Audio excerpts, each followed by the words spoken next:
অভাব জিনিসটা মানুষকে অনেক কিছু করতে শেখায়। অভাবের কারণে মানুষ অনেক কিছু শেখে, অনেক কিছু করার জন্য আগ্রহ দেখায়। অভাব যদি না থাকতো তাহলে মানুষ কখনোই কোনো কাজ করতো না এবং সেই কাজে সে সাফল্য পেত না। ঠেকায় না পড়লে কোনো কিছুই হয় না। সব কিছুরই না ভালো খারাপ দুটোই থাকে। আমরা আসলে খারাপটাই দেখি, ভালো দিকটা আমরা কখনো দেখতে চাই না। ভালোবেসে তো বিশ্ব জয় করা যায়, তাহলে পুরুষেরা কেন এটা করতে চায় না?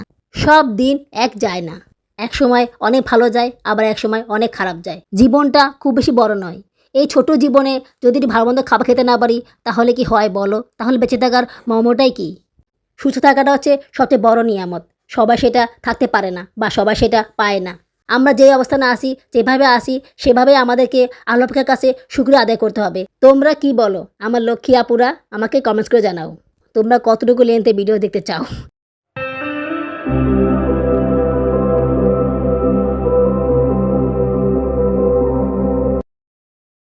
আসসালামু আলাইকুম। আমার চ্যানেল এবং পেজে তোমাদের সবাইকে স্বাগত জানাচ্ছি। তোমরা সবাই কেমন আছো?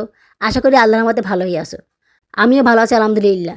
দেশে এবং বিদেশ থেকে যারা আমার ভিডিওটি দেখতেছো তাদের সবাইকে জানাই আমার পক্ষ থেকে আন্তরিক অভিনন্দন ও ভালোবাসা।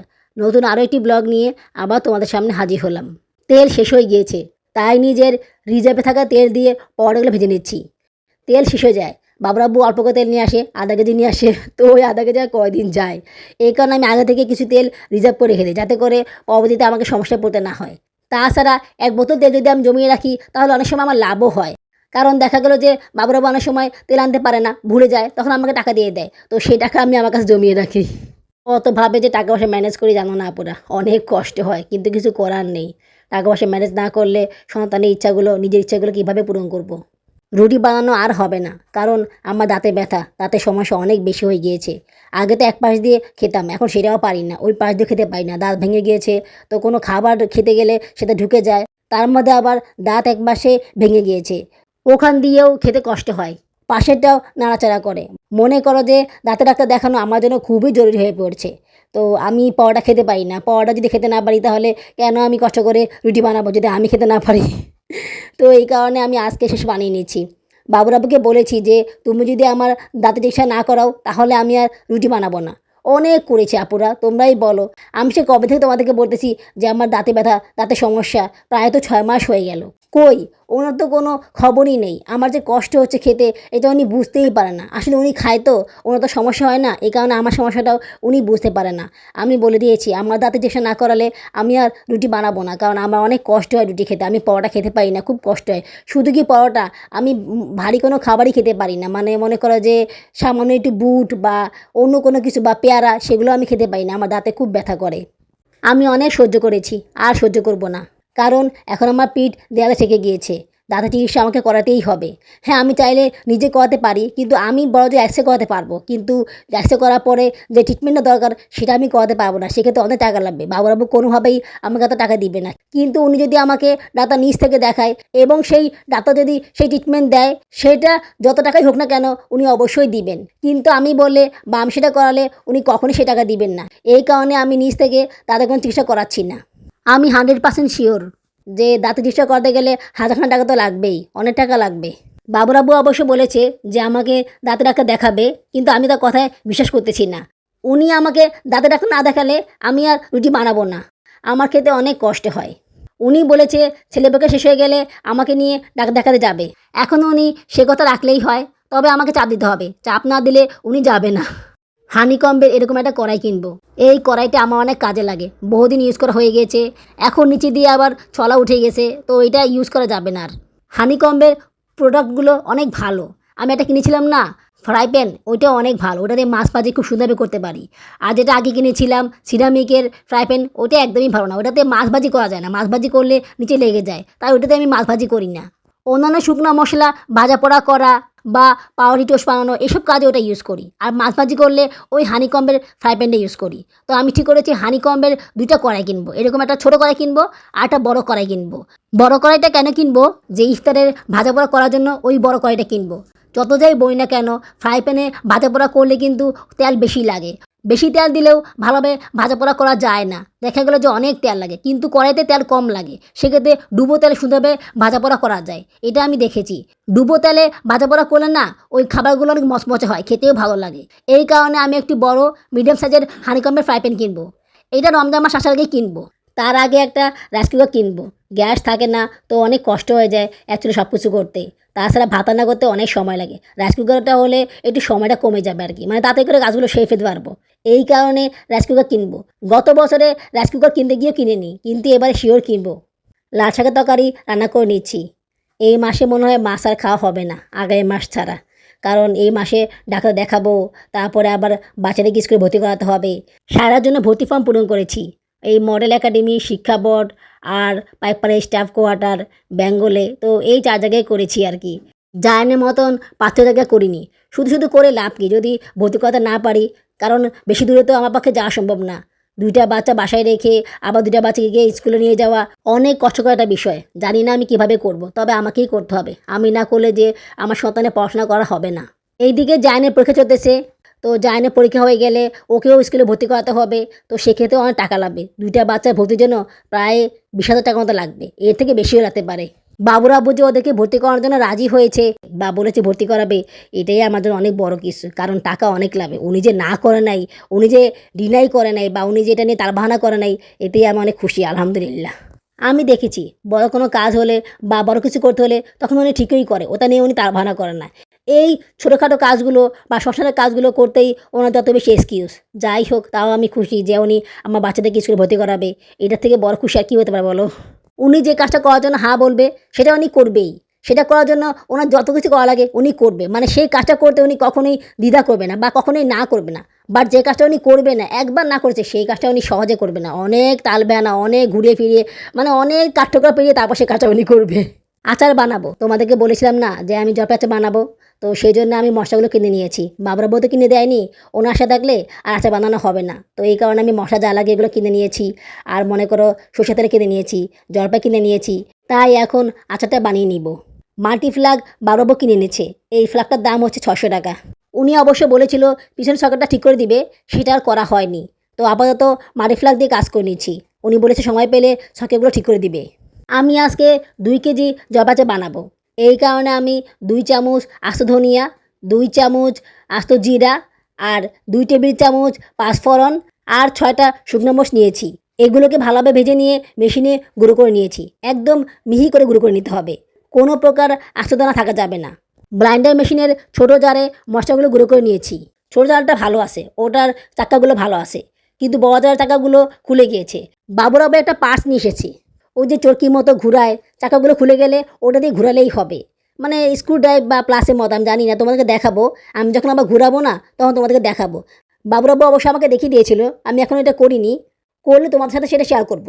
উনি অবশ্য টাইট করে দিয়েছে। আবার যদি ঢিলা হয়ে যায় তখন আমাকে ঠিক করে নিতে হবে।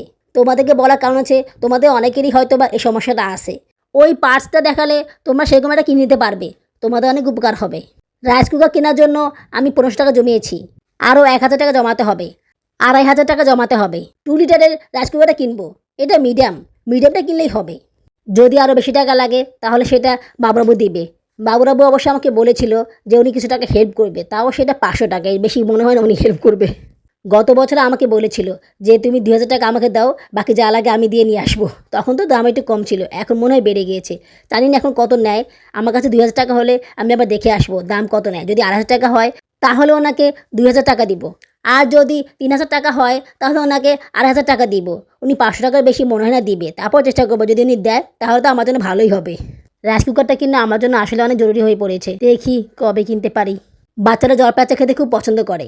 জলপাই আচারটা খেতে আমার কাছেও অনেক ভালো লাগে। খিচুড়ি দিয়ে জলপাই আচার খেতে অনেক বেশি ভালো লাগে। তাই এবার একটু বেশি করে বানাচ্ছি। গতবারে 1 কেজি জলপাই আচার বানিয়েছিলাম, অনেক কম হয়ে গিয়েছিল। অনেক কম করে খরচ করেছিলাম। বাচ্চারা বাবা খেতে চায়, দিতে পারিনি। তাই এবার একটু বেশি করে বানাচ্ছি, যাতে করে ওরা একটু বেশি করে খেতে পারে। আসলে আচার খাওয়া সায়রা খুব পছন্দ করে। সায়রা আর সাওদা এই দুজন আচার খাওয়া খুব পছন্দ করে। জান একটু কম পছন্দ করে, অল্প করে দিলে খায়, বেশি দিলে খেতে চায় না। জলপাইয়ের দাম তো কমে গিয়েছে, এখন আর দাম বেশি নেই, কিন্তু চিনি, তেল এগুলোর দাম অনেক। এগুলো কিনতেই আমার খবর হয়ে গিয়েছিল। অবশ্য বাবুরাবু আধা কেজি চিনি নিয়ে এসেছেন, কিন্তু তাদের কি আর হয়, চিনি অনেক লাগে। আমি আসলে গ্যাসের চুলায় আচার বানাতে চেয়েছিলাম, কিন্তু গ্যাসের চুলায় বানানো হচ্ছিল না। গ্যাসই তো নেই, বানাবো কিভাবে? তাই বাধ্য হয়েই ইট চুলায় আচার বানাচ্ছি। অনেক সময় লাগে আচার বানাতে। তাও কষ্ট করে বানিয়ে নিচ্ছি। বাচ্চারা খাবে, আমি খাবো। বাবুর আব্বু তো খেতে খুব পছন্দ করে। দিলে ঠিকই খায়, কিন্তু উপকরণ আনতে বললে তখন আনে না, বুঝছো? এইদিকে আরও ২ কেজি জলপাই ফ্রিজে রাখা আছে। ওগুলো দিয়ে আস্ত জলপাই আচার বানাবো। কবে যে বানাবো বুঝতে পারছি না। ওগুলো বানাতেও তো অনেক তেল, চিনি লাগবে। সেগুলোও কিনতে হবে আমাকে। রাইস কুকার কেনার জন্য টাকা জমাচ্ছি। এই টাকা ভাঙলে আবার টাকা জমাতে গেলে দেরি হয়ে যাবে। তাও কিছু করার নেই, কিনতে হবে। না কিনলে তো হবে না। চালতার আচার আমার খুব পছন্দ। ভেবেছিলাম চালতার আচার বানাবো। মনে হচ্ছে না আর বানানো হবে। দেখি, যদি সময় পাই তাহলে বানিয়ে নিব। কত কিছু যে বানাতে ইচ্ছা করে, কত কিছু যে কিনতে ইচ্ছা করে, কিন্তু সময় আর অর্থের কারণে কোনো কিছুই করতে পারি না। একটা কিনলে আরেকটা কিনতে পারি না। একটা করলে আরেকটা করা হয় না। আপুরা, লাইক কি করেছো? নাকি শুধু বসে বসে আমার কথা শুনতেছো? লাইক করোনি? যারা এখন পর্যন্ত আমার ভিডিওতে লাইক করোনি, তারা প্লিজ একটা লাইক করে দিও। লাইক করে দিলে কাজকে উৎসাহ অনেকগুণ বেড়ে যায়। আর যদি খুব বেশি ভালো লেগে থাকে, তাহলে আমার এই ছোটো চ্যানেলকে সাবস্ক্রাইব করে আমাকে আপন করে নিও। ভিডিওটি সম্পূর্ণ দেখার পরে একটা কমেন্টস করে দিও। তোমাদের একটা কমেন্টস আমাকে কাজ করার জন্য অনেক বেশি অনুপ্রাণিত করে। তোমরা কমেন্টস করো না, অনেক কিপটামি করো। অনেকেই আসো আমাকে ভালোবাসো, কিন্তু কমেন্টস করো না। আচ্ছা আপুরা, তোমরা যদি কমেন্টস না করো, তাহলে কি আমি বুঝতে পারবো যে কারা কারা আমাকে ভালোবাসে বা ভালোবাসে না? কমেন্টসের মাধ্যমে আমি বুঝতে পারি যে কারা কারা আমাকে ভালোবাসে। তাই লাইক, কমেন্টস করতে কখনো ভুলে যেও না। সেটা অবশ্যই অবশ্যই করবে। এখন তোমরা অনেকেই বলবে যে আপু, এতদিন পরে কেন ভিডিও দিচ্ছ? এতদিন কোথায় ছিলে? এতদিন বাসায় ছিলাম। আসলে আমার ছেলের পরীক্ষা তো বুঝছো, মানে পরীক্ষার চাপ বেশি, ওকে পড়াতে হয়। এদিকে আবার ছোটো মেয়ের জ্বর, জুনাইনার জ্বর ছিল অনেক। ওর দিকে খেয়াল রাখতে হয়। ওর ঠান্ডা, সর্দি, কাশি হয়েছিল। মাঝখান দিয়েতে ওর ঠান্ডা অবস্থা খারাপ হয়ে গিয়েছিল। শ্বাস নিতে কষ্ট হয়েছিল। তারপর বাবুরাবু ওকে নিয়ে নেবুলাতে দিয়ে এসেছিল। ওষুধও নিয়ে এসেছিল। বাবুরাবু আসলে বাচ্চার অসুস্থ হলে অনেক বেশি অস্থির হয়ে যায়। চিল্লাচিল্লি করে ঘর মাতিয়ে রাখে। তাড়াতাড়ি করে বাচ্চাদেরকে ওষুধ এনে খাওয়ায়। তারপর আবার লাগলে ডাক্তার দেখায়। তখন কোনো দেরি করে না, সঙ্গে সঙ্গে ডাক্তার কাছে নিয়ে যেতে চায়। আমি না করি যে জ্বর হয়েছে, 2 দিন দেখো, 2 দিন পর সুস্থ না হলে তখন নয় ডাক্তার দেখিও। এখন তাড়াতাড়ি করে ডাক্তার দেখানোর প্রয়োজন নেই। ভাইরাস জ্বর তো হতেই পারে না, টাইফয়েড হতে পারে, নিউমোনিয়া হতে পারে, ডেঙ্গু হতে পারে। মানে এসব কথা বলে না, উনি আরও ভয় বাড়িয়ে দেয়, বুঝছো? আমি বলি বাদ দাও, এগুলো কিছু হবে না, আল্লাহ ভরসা। এগুলো কেন হবে? তুমি এগুলো কী বলো? নেগেটিভ কথা কেন বলো? সবসময় পজিটিভ কথা বলবা। বারবার শুধু নেগেটিভ কথা কেন বলো? আমি কখনোই চাই না আমার বাচ্চাদের কঠিন কোনো অসুখ হোক, বা আমার বাচ্চারা অসুস্থ থাকুক। দরকার হলে আমরা কম খাবো, একটু কষ্টে থাকবো, তাও ভালো। তাও যেন আমার বাচ্চারা কষ্টে না থাকুক, ওরা যেন অসুস্থ না হয়। কারণ বাচ্চাদের অসুস্থ হলে আমার অনেক কষ্ট হয়। আমি আসলে সব দিক দিয়ে করতে পারি না। তাছাড়া বাবুরাবুর ইনকাম কম, ওনার অনেক কষ্ট হয়। আমাদের সংসার আমরা অনেক কষ্ট করে চালাই। তোমরা তো সবই জানো। মাছ মাংস বাচ্চাদেরকে খাওয়াতে পারি না, তাতেও আমি খুশি। তাও আমার বাচ্চারা সুস্থ থাকুক, শাকসবজি খেয়ে বেঁচে থাকুক। অসুস্থ হওয়ার দরকার নেই। অসুস্থ জিনিসটা অনেক খারাপ। এটা আসলে আমাদের জীবনকে শেষ করে দেয়। সুস্থ থাকাটা হচ্ছে সবচেয়ে বড় নিয়ামত। সবাই সেটা থাকতে পারে না, বা সবাই সেটা পায় না। কত মানুষ আছে, কত রোগে ভুগতেছে, কত কষ্টে আছে, হয়তো বা আমরা জানি না বা দেখি না। আল্লাহ পাক আমাদেরকে তাদের থেকে অনেক ভালো রেখেছে। আমরা যে অবস্থানে আসি, যেভাবে আসি, সেভাবে আমাদেরকে আল্লাহ পাকের কাছে শুকরিয়া আদায় করতে হবে যে আল্লাহ পাক আমাদেরকে ভালো রেখেছে, সুস্থ রেখেছে, আলহামদুলিল্লাহ। হয়তোবা আমরা কষ্টে আছি, দুঃখে আছি, হয়তোবা আমরা একটা ভালো খাবার খেতে পারতেছি না, বা একটা ভালো কাপড় পরতে পারতেছি না, বা একটা ভালো জায়গায় ঘুরতে পারছি না।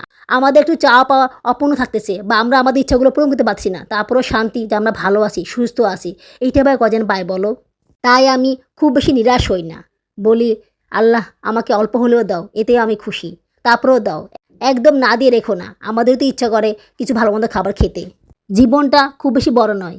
এই ছোট জীবনে যদি একটু ভালো মন্দ খাবার খেতে না পারি, তাহলে কি হয় বলো? তাহলে বেঁচে থাকার মর্মটাই কি? সব সময় আল্লাহ পাকের প্রতি ভরসা রাখবে। মনের কষ্ট মনে রাখবে, সেটা প্রকাশ করবে, কিন্তু কখনো আল্লাহ পাকের প্রতি নিরাশ হবে না। তাকে কখনো প্রশ্ন করবে না যে আল্লাহ আমাদেরকে কেন এত কষ্ট দিয়েছো। আল্লাহ পাক তোমাদেরকে পরীক্ষা নিতেছে। আল্লাহ পাক তোমাদের কষ্ট অবশ্যই দূর করে দিবে। তুমি একটু সময় দাও, একটু ধৈর্য ধরো, ইনশাল্লাহ সব কিছু ঠিক হয়ে যাবে। সব দিন এক যায় না। এক সময় অনেক ভালো যায়, আবার এক সময় অনেক খারাপ যায়। এই দেখো না, আমার দিন যেমন যাচ্ছে, এমন এক সময় আসবে যে আমার দিন অনেক ভালো যাবে। তোমরাই দেখে বলবে যে এই আপুটা কত কষ্টে ছিল, এখন আপুটা অনেক ভালো আছে। তখন তোমরা অনেক খুশি হবে। আসলে কার দিন কখন কেমন যায় সেটা আসলে একমাত্র আল্লাহ পাক ছাড়া আর কেউ বলতে পারে না। এই কারণে কখনো হতাশে থাকবা না, সবসময় মনের মধ্যে আশা রাখবা। আশা নিয়ে সংসার করবা, ইনশাল্লাহ একসময় না একসময় তোমার ইচ্ছা, তোমার স্বপ্ন পূরণ হবেই। তোমার অবস্থা পরিবর্তন হবেই। শুধুমাত্র মনের ভিতরে সেই সৎ ইচ্ছাটা থাকতে হবে। সেই ইচ্ছা পূরণ করার জন্য চেষ্টা করে যেতে হবে। আচ্ছা আপুরা, আমি যে বড় বড় ভিডিও দিই, তোমাদের কি দেখতে ভালো লাগে? আসলে প্রতিদিন ভিডিও আপলোড করলে না বড় ভিডিও দিলে কষ্ট হয়ে যায়। আসলে আমার অভ্যাস হয়ে গিয়েছে বড় ভিডিও দিতে। কারণ বড় ভিডিও দিলে অনেক কথা শেয়ার করা যায়, অনেক কথা বলা যায়। ছোট ভিডিও দিলে না সব কথা বলা যায় না। দেখা গেল যে অনেক কথা রয়ে যায়। বড় ভিডিও দিলে প্রতিদিন ভিডিও আপলোড করা যায় না। দেখা গেল যে গ্যাপ পড়ে যায়। বড় ভিডিও মানে তোমার 15 minute, 12 minute, 16 minute, 17 minute, 20 minute এরকম আর কি। এখন তোমরা কোনটা চাও? তোমরা কি প্রতিদিন ভিডিও চাও নাকি 2-3 দিন পর ভিডিও চাও? যদি প্রতিদিন ভিডিও চাও তাহলে ভিডিওগুলোর লেন্থ ছোট করতে হবে। আর যদি 2-3 দিন পরে দিলে হয় তাহলে লেন্থ বড় করতে হবে। হ্যাঁ, আমি এটা বলছি না যে আমি প্রতিদিন ভিডিও দেবো না বা প্রতিদিন ভিডিও দেওয়া হবে না, সেটা না। মাঝে মাঝে গ্যাপ যাবে, দেখা গেলো যে একদিন পরে বা 2 দিন পরে হয়ে যেতে পারে। কিন্তু যদি প্রতিদিন ভিডিও দেওয়াই লাগে বা দিতেই হয়, সেক্ষেত্রে আমাকে একটু ভিডিও লেন্থটা ছোটো করে দিতে হবে। তোমরা কি বলো আমার লক্ষ্মী আপুরা? আমাকে কমেন্টস করে জানাও তোমরা কতটুকু লেন্থে ভিডিও দেখতে চাও। তোমরা যেভাবে বলবা আমি সেভাবেই করব। এখন তো বিগ বস শেষ, বিগ বসে কোনো ঝামেলা নেই। এখন আমি কন্টিনিউ ভিডিও আপলোড করবো ইনশাল্লাহ, আর কোনো সমস্যা হবে না। আচার বানানো কেমন হয়েছে বলো তো? তোমাদের কি পছন্দ হয়েছে আমার আচার বানানোটা? তোমরা যদি চাও আমিও তোমাদেরকে আচার বানিয়ে দিতে পারি। না, এটা আসলে ব্যবসা না। আমি আসলে পার্সোনালিভাবে তোমরা যদি চাও তোমাদেরকে বানিয়ে দিতে পারি। যারা আমাকে খুব ভালোবাসো, যারা আমার প্রিয় আপুরা আসো, তারা যদি চাও আমি তোমাদেরকে আচার বানিয়ে দিতে পারি। তবে সেক্ষেত্রে যারা ঢাকার মধ্যে আসো ওদেরকে আমি বানিয়ে দিতে পারবো। ঢাকার বাইরে আসলে আমি দিতে পারবো না। তোমরা আমার বিকাশে টাকা পাঠিয়ে দিবে, সেই টাকা দিয়ে আমি তোমাদেরকে আচার বানিয়ে দিব। আমার কাছে এটা এখন মনে হলো তাই তোমাদেরকে বলতেছি। তোমরা আবার অন্য কিছু মনে করো না। এই খাবার দাবার বানানোর বিজনেস অনেক কষ্টের, অনেক ঝামেলা। দেখলে অনেক সহজ মনে হয়, কিন্তু করতে গেলে খবর হয়ে যায়। নিজের জন্যই করতে পারি না, মানুষের জন্য কীভাবে করব? যাদের বাচ্চা কাচ্চা কম আসে বা যাদের বাচ্চা কাচ্চা নেই ওরা করতে পারে, কিন্তু যাদের বাচ্চা কাচ্চা আসে ওরা চাইলে সব কাজ করতে পারে না। ওদের জন্য অনেক টাফ হয়ে যায়। হেল্পিং হ্যান্ড থাকলে বা পাশে থাকা লোক থাকলে করা যায়। আমার তো কেউ নেই, সব কিছু আমার নিজেকেই করতে হয়। আমি না করলে আমার বাচ্চারা না খেয়ে থাকবে, আমার বাচ্চাদের কোনো ইচ্ছেই পূর্ণ হবে না। তাই সব কিছু আমাকেই করতে হবে। আমার হাজব্যান্ড কিন্তু এতটাও খারাপ না, কি বলো? মাঝে মধ্যে না মনে হয় হাজব্যান্ডরা খারাপ কেন হয়, ওরা ভালো হয় না কেন? আবার ভাবি খারাপ হয়েছে ভালো হয়েছে, যদি ভালো হইতো তাহলে তো আমরা মেয়েরা আরও বেশি খারাপ হয়ে যেতাম। মানে কাজকর্মে একটু আসামি বেশি করতাম, মানে একটু ঢং করতাম এই আর কি। বাবুরাবু তো প্রায় সময় বলে, হ্যাঁ আমি তোমাকে কাজ করে দিলে তুমি সব কাজ আমাকে দিয়ে করাবা, তুমি নিজে কোনো কাজ করবো না। আসলে ব্যাপারটা তা নয়। বাবুরাবুকে আমি কখনোই কাজ করতে বলি না। উনি যদি নিজ থেকে করে আমি অনেক খুশি হই, আর না করলে নাই। আসলে আমি ওনার কাছে যেটা আশা করি সেটা হচ্ছে ভালো ব্যবহার, ভালোবাসা। কাজ করার দরকার নেই, বাসায় এসে একটু ভালো ব্যবহার করলে, একটু ভালোবাসা দিলেই আমরা মেয়েরা অনেক খুশি হয়ে যাই। আমরা মেয়েরা যে এটুকুতে খুশি হই এটা পুরুষরা কেন বোঝেন না। আমরা মেয়েরা আসলে খুব বেশি কিছু চাই না, একটু ভালোবাসা, একটু ভালো ব্যাপারটাই বেশি করে চাই। বাকিগুলো যদি নাও দেওয়া হয় তাও মেয়েরা অনেক খুশি থাকে, ওদের চাহিদা খুব বেশি থাকে না। ভালোবেসে তো বিশ্ব জয় করা যায়, তাহলে পুরুষেরা কেন এটা করতে চায় না বা কেন এটা করতে পারে না? আমি বুঝি না কেন পুরুষের এরকম হয়। যাদের লাক ভালো তারা হয়তো বা সেরকম পুরুষ মানুষ পায় বা সেরকম সঙ্গী পায়, আর যাদের লাক ভালো না তারা আমার মতন এরকম কষ্টে থাকে। এক্ষেত্রে কিন্তু একদিক দিয়ে ভালোই হয়, মেয়েরা আরও বেশি স্বাবলম্বী হওয়ার চেষ্টা করে, মেয়েরা আরও বেশি কাজে মনোযোগী হয়, কাজ করার আগ্রহ অনেক বেশি বেড়ে যায়। আচ্ছা তোমরাই বলো, যদি আমি সব কিছু পেতাম তাহলে কি আমি এত মনোযোগ দিয়ে কাজ করতাম, এত মনোযোগ দিয়ে ব্লগ ভিডিও বানাতাম? অবশ্যই বানাতাম না। সারাক্ষণ আরাম করে বসে বসে খেতাম, কোনো রকমের কাজ করতাম, জিনিসপত্র কিনতাম, ঘুরে বেড়াতাম, ব্যাস এটুকুই করতাম। ব্লগ ভিডিও আর দেওয়া হতো না। এত কষ্ট কে করবে বলো? ঠেকাই না পড়লে কোনো কিছুই হয় না। সব কিছুরই না ভালো খারাপ দুটোই থাকে। আমরা আসলে খারাপটাই দেখি, ভালো দিকটা আমরা কখনো দেখতে চাই না। অভাব জিনিসটা মানুষকে অনেক কিছু করতে শেখায়। অভাবের কারণে মানুষ অনেক কিছু শেখে, অনেক কিছু করার জন্য আগ্রহ দেখায়। অভাব যদি না থাকতো তাহলে মানুষ কখনোই কোনো কাজ করতো না এবং সে কাজে সে সাফল্য পেত না। তাই অভাব থাকা ভালো।